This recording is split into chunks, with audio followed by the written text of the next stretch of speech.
बोकारो दिन भर में आज घरेलू राशन के किन सामानों के दाम में हुई बढ़ोतरी बताएंगे। भारतीय कम्युनिस्ट पार्टी ने गोमिया के प्रखंड विकास पदाधिकारी सह अंचल अधिकारी को क्यों सौंपा ज्ञापन जानेंगे। बोकारो उपायुक्त ने क्यों किया कोविड जांच शिविर का दौरा, इसकी भी बात करेंगे।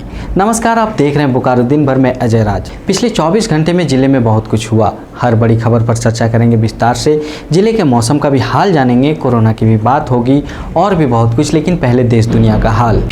भारत में पिछले 24 घंटे में 3,874 लोगों की हुई मौत। 2,76,000 से ज़्यादा नए मामले सामने आए, जबकि 3,69,077 कोरोना पीड़ित ठीक भी हुए।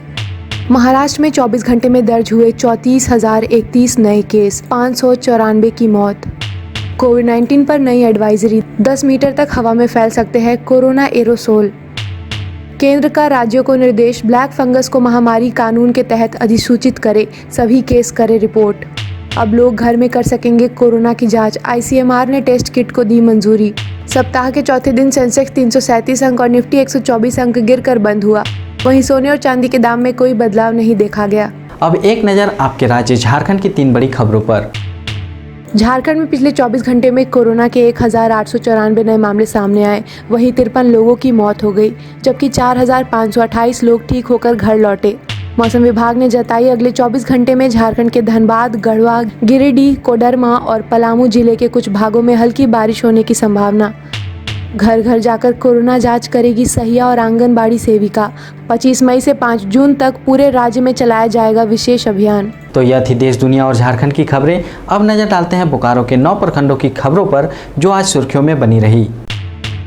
कोरोना के कारण एक तरफ ज़्यादातर लोगों की आमदनी कम हो गई है, वहीं महंगाई बेहिसाब बढ़ती जा रही है। ऐसे में जब घरेलू राशन के दाम में बढ़ोतरी हो तो आम जनों के बजट पर सीधा असर पड़ता है। आज हमने किराना और राशन दुकानों का दौरा कर यह जानने की कोशिश की कि घरेलू राशन के किन किन सामानों के दाम में बढ़ोतरी हुई है।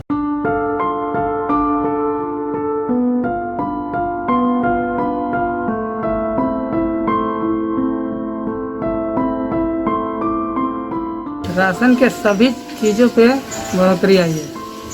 किस किस चीज़ों पे बढ़ोतरी आई है? दाल, तेल, चीनी, चावल। जैसे चना में कितना बढ़ोतरी आई है? चना में 6-7 रुपए की बढ़ोतरी है। तो सरसों तेल तो डीजल का डबल अंदाज रखे हैं। 20-30 से किसी अंदाज नहीं बताया जा सकता है, लेकिन 180 रुपये लीटर तेल बिक रहा है। चीनी का रेट में कोई बढ़ोतरी आई है? चीनी में कुछ बढ़ोतरी है, ज़्यादा नहीं। तो? गुड़ में ज़्यादा बढ़ोतरी है। कितना? गुड़ अभी चीनी से ऊपर हो गया है। लगभग कितना बढ़ोतरी आई है? बढ़ोतरी तो इसमें भी 5-7 रुपये का बढ़ोतरी है। गुड़ कैसे किलो जा रहा है अभी? गुड़ अभी 44 रुपये किलो। और रिफाइन के तेल में भी कुछ बढ़ोतरी आई है क्या? हाँ, बहुत ज़्यादा। कितना अभी? तेल रिफाइन सब में अभी 160 रुपये लीटर बिक रहा है। और पहले कितना बिकता था? पहले तो 130।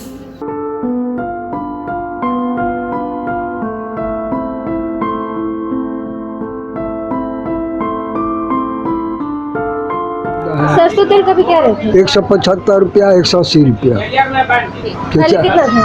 पहले था कम दाम का मिलता था, कम दाम का बिकता था। अच्छा, तो ये बढ़ोतरी जो हुआ है तेल का? हाँ, थोड़ा सा। हाँ, तो रेटे कंपनी रेट देता है।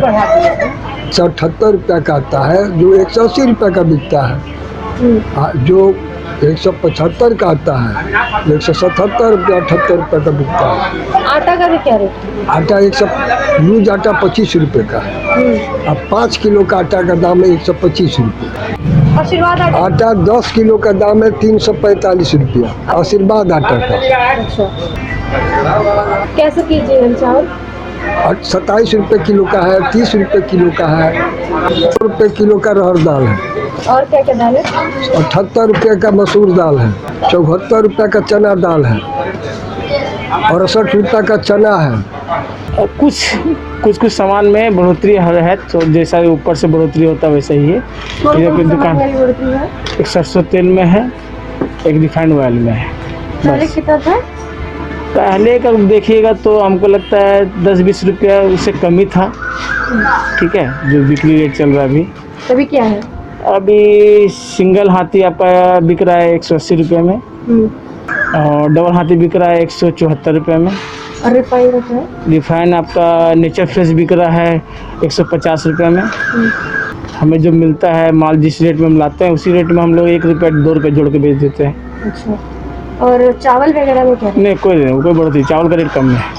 क्या रेट है? चावल अभी 28 रुपये किलो, 26 रुपये किलो ऐसे चल रहा है। अच्छा, और आटा में क्या है? आटा भी सस्ता है, ये है आटा 24 रुपये केजी है। आशीर्वाद है और पतंजलि है बस। तो क्या रेट है दोनों का? आशीर्वाद आपका है 170 रुपये और पतंजलि है 170 रुपये। दाल रहर दाल है 98 रुपये खुला वाला, और मसूर दाल 82, चना की दाल है 72। चीनी का क्या रेट चलेगा? चीनी भी चल रहा है 39। 39। ये पहले भी इतना ही था क्या? हाँ वो इसी यही रेट चल रहा है अभी।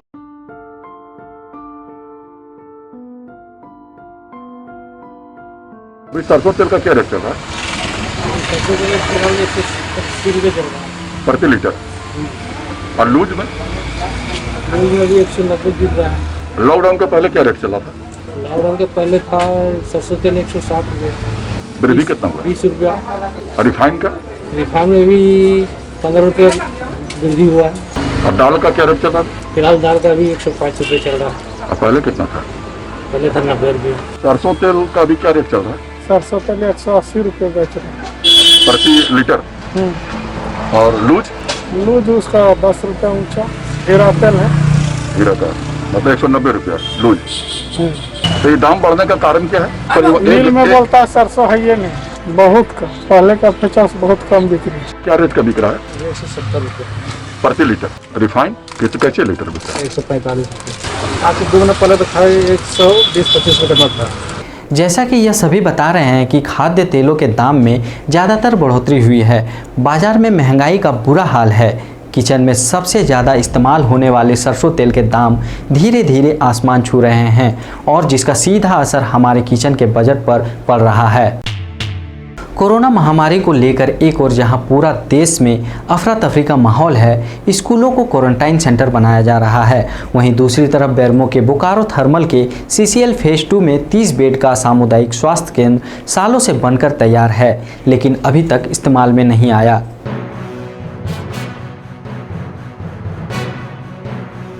लोगों के मरने का सबसे बड़ा रीज़न ये है कि यहाँ पर मरीजों को रखने के लिए कोई किसी प्रकार का कोई सुविधा नहीं है। यहाँ पर 2014 में पूर्व मुख्यमंत्री स्वर्गीय डॉक्टर राजेंद्र प्रसाद द्वारा एक हॉस्पिटल की नींव रखी गई थी, जो अभी पूर्ण रूप से बनकर तैयार हो चुका है और सरकार और प्रशासन की नींद नहीं खुल रही है कि वो इस हॉस्पिटल को कोविड सेंटर के रूप में तब्दील करे। मरीजों की मौत हो रही है उसे काफ़ी हद तक रोक सके, क्योंकि अगर इस एरिया में किसी भी मरीज़ पाया जाता है कोविड-19 का तो उसे यहाँ से धनबाद नहीं तो रांची ले जाना पड़ता है, जो कि काफ़ी दूर है यहाँ से, जिस दौरान काफ़ी मरीज़ रास्ते में ही अपना दम तोड़ देते हैं। और जो मरीज़ वहाँ पहुँच जाते हैं उन्हें भी वहाँ बेड मिलेगा नहीं मिलेगा, इसमें काफ़ी तकलीफ़ होती है। तो हम सरकार से ये दरख्वास्त करना चाहते हैं कि जल्द से जल्द उस हॉस्पिटल को कोविड सेंटर के रूप में तब्दील किया जाए और मरीजों की जान बचाने की कोशिश की जाए। देखिए, आज हम लोग को पंचायत गोविंदपुर बी में 30 बेड का झारखंड सरकार के द्वारा निर्मित अस्पताल बंद पड़ा हुआ है, लेकिन अभी हम लोगों ने देख रहे हैं कोरोना काल में कि चिकित्सा के अभाव में लोग जहां तहां मृत्यु हो जा रही है, क्योंकि यहाँ DVC CCL का जो हॉस्पिटल है उसकी भी स्थिति बहुत दयनीय है। और जो हमारा राज्य सरकार के द्वारा जो हॉस्पिटल यहाँ बना हुआ है, अगर इसमें अगर सुदृढ़ रूप से ध्यान दिया जाए तो आज जो यहाँ हमारे ऊपर घाट के 6 पंचायत, इधर हमारे बेरमो प्रखंड के जो 8-9 पंचायत हैं हम लोग, उन सभी ग्रामीणों का इलाज इस अस्पताल में हो सकती थी, कोविड सेंटर बनाया जा सकता था। क्योंकि हम लोग देख रहे हैं कि हमारे यहाँ से लोग 60-70 किलोमीटर जाते हैं पेशेंट को लेके और दर दर का भटक रहे हैं, जिसके कारण भटकने के कारण उनकी मृत्यु हो जा रही है पेशेंट को, जो कि उसके लिए बहुत तरह की बातें हो रही है। तो हम तो यही चाहेंगे कि जो हमारे पंचायत में, हम लोगों पंचायत में जो सरकारी अस्पताल बना हुआ है 30 बेड का, उसको अगर पूर्णतः कोविड सेंटर बनाया जाता तो हमारे जो आसपास के जो क्षेत्र हैं, जो ग्रामीण हैं, जो आज चिकित्सा के अभाव में जहाँ तहाँ भटक रहे हैं, कम से कम उसकी इलाज ठीक ढंग से हो पाती है। करोड़ों के लागत से तो यहाँ फेज 2 में स्वास्थ्य केंद्र बना है, लेकिन पता नहीं खोल काहे नहीं रहे। हमारे विधायक जी से मैं अनुरोध करती हूँ कि खोला जाए ताकि यहाँ के लोग बोकारो स्टील, बोकारो में जाने के बाद भी ये लोग को बेड नहीं मिलती है। अगर यहाँ सामने खुल जाएगी तो बहुत ही अच्छा होगा, हम लोग के लिए भी फायदेमंद है।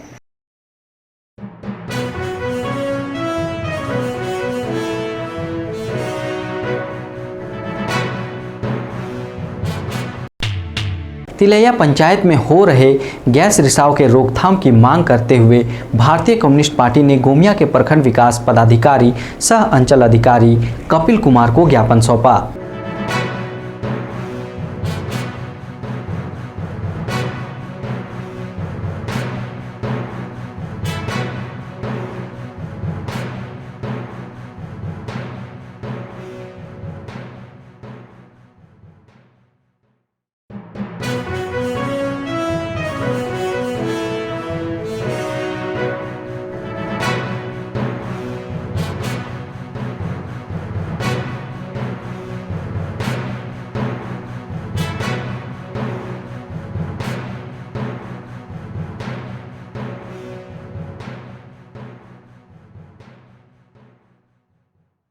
तिलैया पंचायत का दौरा किए, घटनास्थल का जायजा किए, सर्वेक्षण किए और पाया गया कि वहाँ पर ग्रामीणों में दहशत बना हुआ है, काफ़ी मात्रा में गैस रिसाव हो रहा है और कभी भी ये सरकार की तरफ अगर कुछ रोकथाम का प्रयास नहीं किया गया तो कभी भी किसी भी अनहोनी घटना घटने का संभावना है। पिछले दिनों गोमिया अंचल के तिलैया पंचायत में बोकारो नदी के समीप जो जगेसर बिहार के बगल में है, वहाँ पे गैस रिसाव और आगजनी की एक बड़ी घटना हुई थी। तत्काल कुछ कार्य किया गया था, लेकिन उसके बाद हमारी पार्टी की तरफ से हमारे पार्टी के नेता विनय महतो के नेतृत्व में एक टीम वहाँ गई थी, वहाँ के घटनास्थल का मुआयना किया। आज भी भारी संख्या में गैस का रिसाव वहाँ हो रहा है, स्थानीय लोग काफ़ी दहशत में हैं। इसी के संबंध में हम लोगों ने आज प्रखंड विकास पदाधिकारी को एक ज्ञापन सौंपा है और मांग किया है कि तत्काल तिलैया पंचायत के अंदर जहां गैस का रिसाव हो रहा है वहां पे समुचित कार्रवाई की जाए और भविष्य में कोई बड़ी घटना ना घटे, इसके लिए प्रशासन पूर्व में ही प्रयास करे और उचित कार्रवाई वहां पे करे।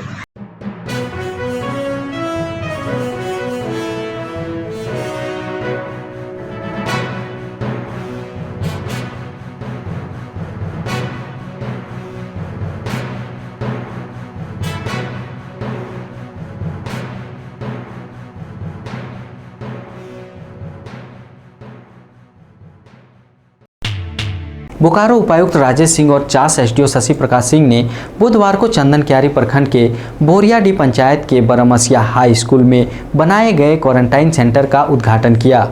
साथ ही उपायुक्त और चास एसडीओ ने बोरियाडी पंचायत भवन के प्राथमिक विद्यालय में चलाए जा रहे कोविड जांच शिविर का निरीक्षण कर चिकित्सकों और कर्मियों को आवश्यक दिशा निर्देश दिया।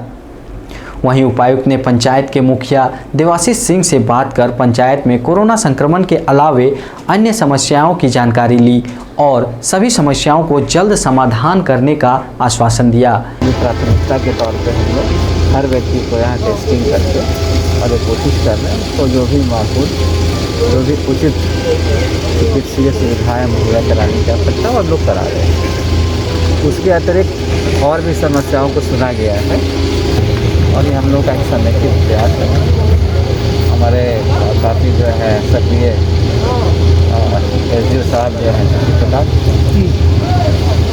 वो बिल्कुल स्थिति पर ध्यान रखे हुए हैं। रूरल टास्क फोर्स का गठन किया है हमने ताकि रूरल क्षेत्रों में कोविड संक्रमण ना फैले। उसके तहत हम लोग कोशिश कर रहे हैं कि हर ब्लॉक में, कुछ ब्लॉक में CHC के माध्यम से अभी ऑक्सीजन युक्त बेड मुहैया भी करा दिए गए हैं। तो हम लोग का यही प्रयास है कि शीघ्र सुगमता के साथ ग्रामीणों के पास चिकित्सीय सुविधाएं पहुंच जाए। जिसके बाद उन्होंने चंदन क्यारी प्रखंड के अलग अलग क्षेत्रों में निरीक्षण किया।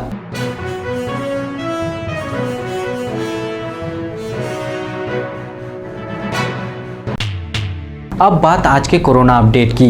बोकारो में पिछले 24 घंटे में कोरोना के 139 नए मामले सामने आए हैं और 11 की मौत हो गई है, जिसके बाद बोकारो में अब कुल एक्टिव केस 1218 हो गए हैं। वहीं 181 लोग ठीक होकर घर लौटे। जबकि 2745 सैंपल जांच के लिए जमा किए गए। वहीं दूसरी तरफ जिले में कुल 3028 लोगों को कोरोना का टीका लगाया गया।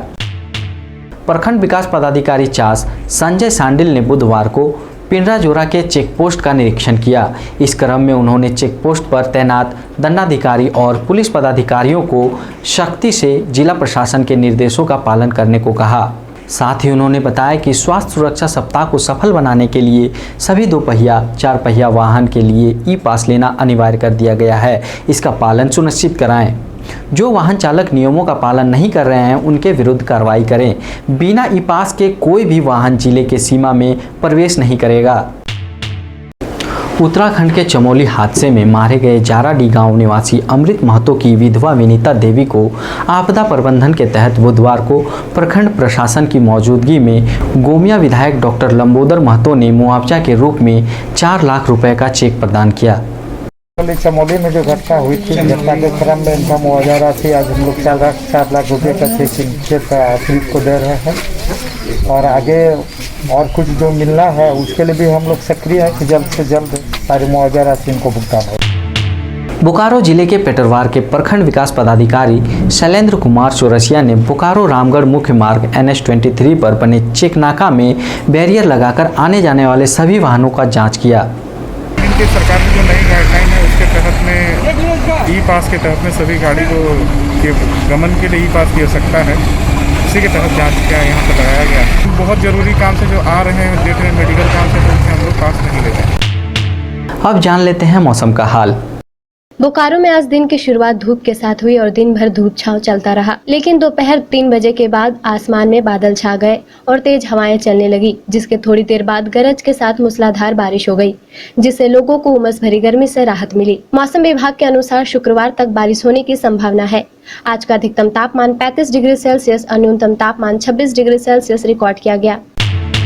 आज का कमेंट ऑफ द डे में बात करेंगे शशिकांत गोस्वामी कुमार द्वारा किए गए कमेंट की, जिन्होंने 17 मई को बोकारो टाइम्स के यूट्यूब पर ये कमेंट किया था, मैं अभी बेंगलोर में हूँ और बोकारो आना चाह रहा हूँ, इसलिए हर रोज़ अभी आपके न्यूज़ से अपडेट हो रहा हूँ।